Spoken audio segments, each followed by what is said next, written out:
The constellation of Cancer rose in the Mesopotamian sky in the heat of the summer. This was the dead, dry time. And so this portion of the sky and many of the myths and the surrounding constellations actually deal with death in the underworld. In all likelihood, this constellation was probably a turtle. There's no real evidence that it was ever a crab. Either way, both the crab and the turtle were used in incantations and rituals to access the underworld for prayers and rituals for the dead. And what Cancer's trying to do is to give you access to not just the underworld and the realm of the dead, if you're a medium and that's something that you have an interest in. Obviously, strong Cancer is going to help that. But what it's really doing is it's helping you access the deep, dark place inside of you, the center of your being. And the deepest, darkest place inside of you really relates to your ego. It's that not very nice voice in the back of your mind that says all of the dark things. It's where you hide all of your personal demons, all of the things that you don't like about yourself. Now, depending on what you have going on in your chart and how Cancer appears, it can manifest itself as denial, suppressing your thoughts and feelings, really burying things way deep down. But on a really positive note, facing all of this darkness, going into the most terrifying realms of the psyche and the subconscious and the soul is what will bring you the most light and power and healing in all aspects of your life. Cancer is much more analytical than any modern astrologers or even classical astrologers give it credit for.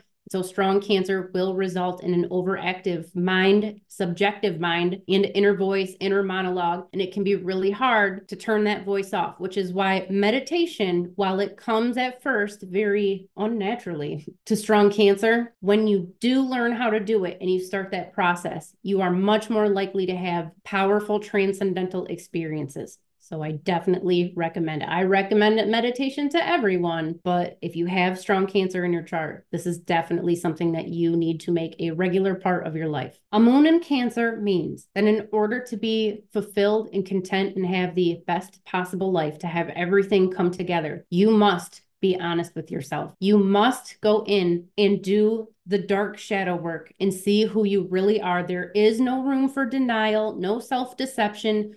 You must be completely real with yourself. This means that you have to be completely real with everyone else too. There is no wiggle room. We need you to be tuned into you. There is no tolerance for stress in any area of your life, and meditation will do more for you than it will for any other placement. All of your love, all of your joy is going to be created from your center, which means that we need to get control over the ego, over the inner mind, the inner voice, the inner monologue. You need this aspect of your consciousness to be in line with the supreme consciousness. And if you do this, everything's going to come to you.